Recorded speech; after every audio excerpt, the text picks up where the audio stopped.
La agenda política. Sí, ya llegamos, son las 9 de la mañana con 3 minutos. Tiempo del centro del país, está Fernando Arias en la línea telefónica. Fer, ¿cómo te va? Muy buenos días. Jaime, con un enorme gusto poder saludarte a ti y a todos los amigos de la Victoria. Afortunadamente todo bien, ¿tú qué tal? Muy bien, afortunadamente. Oye, Fer, pues la agenda política, esto que decía Brenda en Los Trascendidos, ¿cómo me llamó la atención? No sé si tuviste oportunidad de ver este pequeño artículo que de la Ciudad de México es satánica, lo que se está discutiendo en el constituyente, lo que le están dedicando tiempo para el constituyente, muy poquito tiempo. En la semana tuve la oportunidad de escuchar una charla que tuvo Paola Rojas con Santiago Krill en su espacio informativo. Hay preocupación en las fuerzas políticas sobre la Asamblea Constituyente y las discusiones que se están llevando a cabo, Fernando. Sin duda alguna, bueno, lo hemos ya comentado un poco en otras ocasiones. De hecho, cuando se empezó a implementar propiamente el proceso tanto de elección, la definición misma y desde luego ya la integración, y sobre todo este primer borrador, ya también nos referimos a mí, tienes toda la razón. Finalmente, la estructura inclusive, lo mencionaba precisamente Santiago Krill en esta entrevista que señalas, la extensión misma del documento borrador base, pues lo hace prácticamente inmanejable. De por sí, difícilmente, lo sabemos como ciudadanos, nos buscamos enterarnos o conocer a profundidad cuáles son precisamente la normativa o los derechos que tenemos a partir incluso de nuestra propia Constitución. Y bueno, si el propio borrador general en el caso de la Ciudad de México nos está presentando una extensión de estas características, pues todavía lo vuelve todavía más inmanejable. Y en efecto, también finalmente, lo que en otras ocasiones hemos estado señalando, ya la cercanía con algunos procesos electorales muy relevantes con mira a la sucesión del 2018, hacen muy propicia precisamente la ocasión para empezar a generar una serie de situaciones como esta, que me parece francamente, incluso por decirlo menos, ridícula, en el sentido de esta circunstancia satánica que se señala por parte de algunos dirigentes políticos, pero que bueno, nos llevan a pensar justamente cómo se empezarán a delinear no solamente las posiciones de algunos de los partidos políticos, sino fundamentalmente los actores, con miras, insisto, a empezar a generar estrategias de posicionamiento para sus, primero, partidos políticos, insisto, para sus institutos. Sabemos que en este momento todavía no es factible que puedan empezar a levantar propiamente o oficialmente la mano quienes aspiren, por ejemplo, a suceder al jefe de gobierno, pero sí el hecho de empezar a posicionar algunas estrategias, algunos elementos. Ya se dieron cuenta que en el caso particular del gobierno de la Ciudad de México, esta estrategia de posicionamiento, llamémoslo así, de mercadotecnia política, de la marca propiamente de la ciudad, pues ha tenido un éxito muy relevante, ha tenido un éxito realmente indiscutible, y que bueno, pues comienza el momento de empezar a cuestionar o atacar ese tipo de planteamientos o de posicionamientos que les pueden llegar a representar algún tipo de rentabilidad política. Me parece que aquí lo relevante para nosotros como ciudadanos es lo que también hemos ya estado señalando constantemente. Primero, un seguimiento muy puntual a lo que se está discutiendo en la Asamblea Constituyente. Lo que hemos visto también es que lamentablemente algunos, inclusive los constituyentes, no están teniendo en principio ni siquiera la asistencia a las reuniones que se van programando. Por supuesto, la participación no ha sido quizá la que se esperaba en el sentido de un debate intenso, sí, acalorado, pero sobre todo con mira a una propuesta de llevar a cabo una carta fundamental, en el caso de la Ciudad de México, que realmente revalore o reposicione muchos de los derechos que se han ganado en la ciudad y les permita no solamente su consolidación, sino incluso que esta sea una práctica pues cada vez más cercana a la ciudadanía.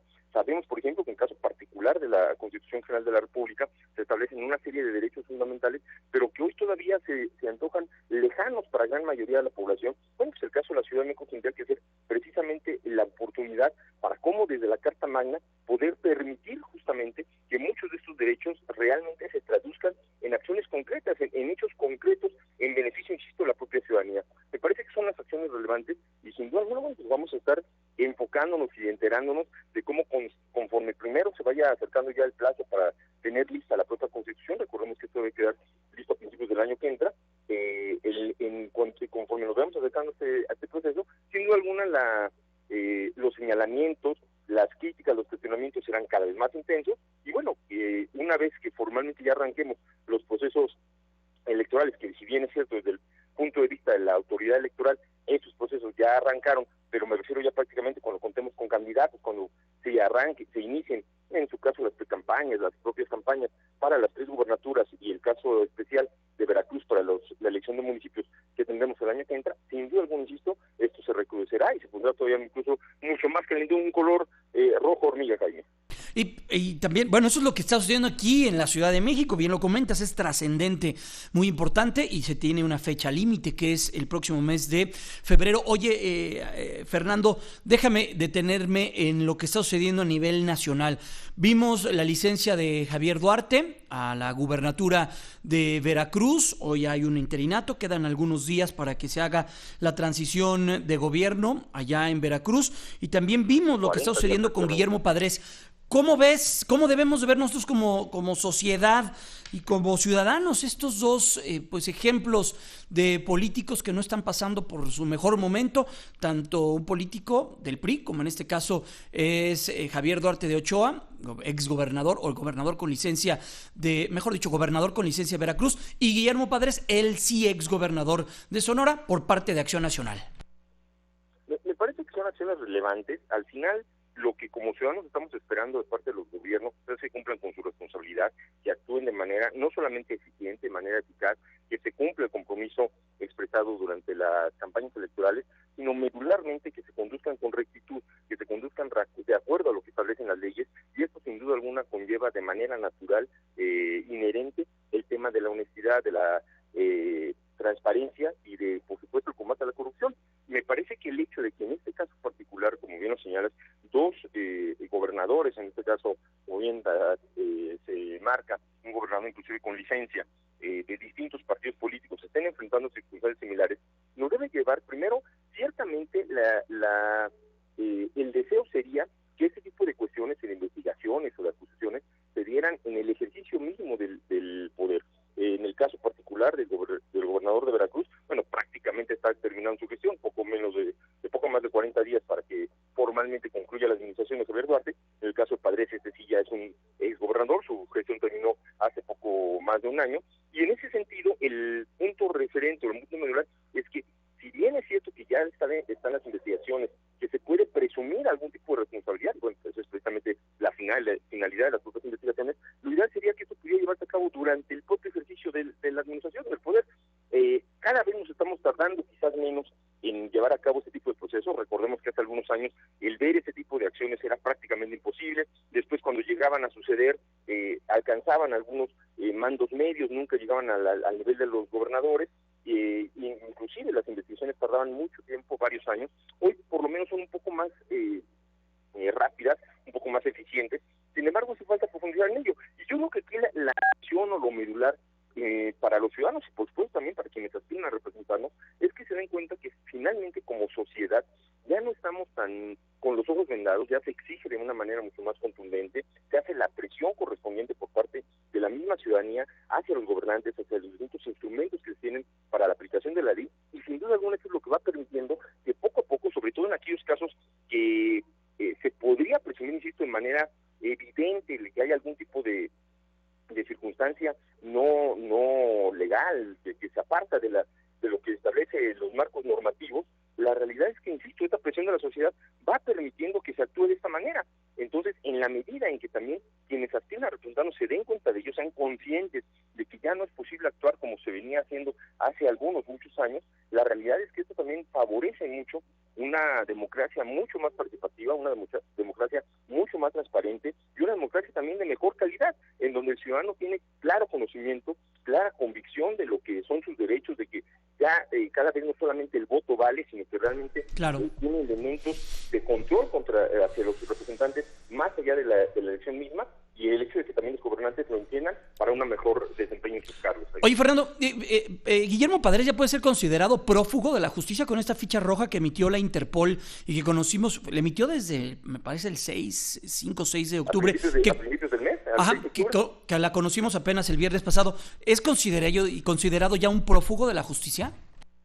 Por supuesto, ya lo están buscando, en tanto no se presenta formalmente, como no lo ha hecho, el hecho de que ya se esté buscando como tal, ya se le tiene esa tipificación de prófugo, y bueno, pues al final, en el momento en que sea ubicado, pues inmediatamente será detenido. Entonces, esta circunstancia pues, ya nos lleva, insisto, a un elemento en donde la acción de la justicia ya se está llevando a cabo sin que esto signifique necesariamente que ya se le puede considerar culpable. Recordemos, el esquema del proceso judicial hay elementos suficientes para presumir la realización de algún acto delictivo. Sin embargo, Claro. hasta que se lleven a cabo todas las diligencias, se podrá eventualmente desechar o confirmar esta hipótesis. Híjole, pues va a haber mucho tema en todo lo que viene en relación a estos, en particular a Javier Duarte y a Guillermo Padres, pero también existe el otro Duarte, César Duarte, el ex de Chihuahua, y también lo de Roberto Borge, que también en Quintana Roo. En el caso de Quintana Roo. También ahí hay mucho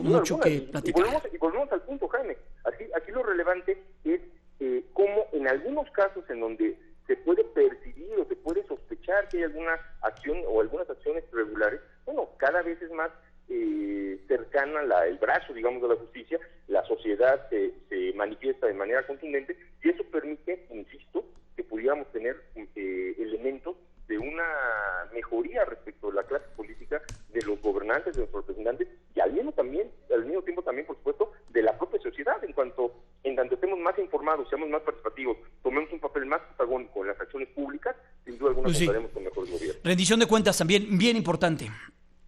Absolutamente, y la transparencia medular, si bien hemos avanzado mucho en ese sentido, poco a poco también vamos perfeccionándolo, de manera tal que poco a poco también igualmente la ciudadanía pueda acceder fácilmente a cualquier tipo de información pública, inclusive sin necesidad de solicitarla. Pues Fernando Ávila, muchas gracias por este comentario y estaremos al pendiente. Habrá mucha información a lo largo de las siguientes semanas. Gracias, muy buen día, extraordinario domingo.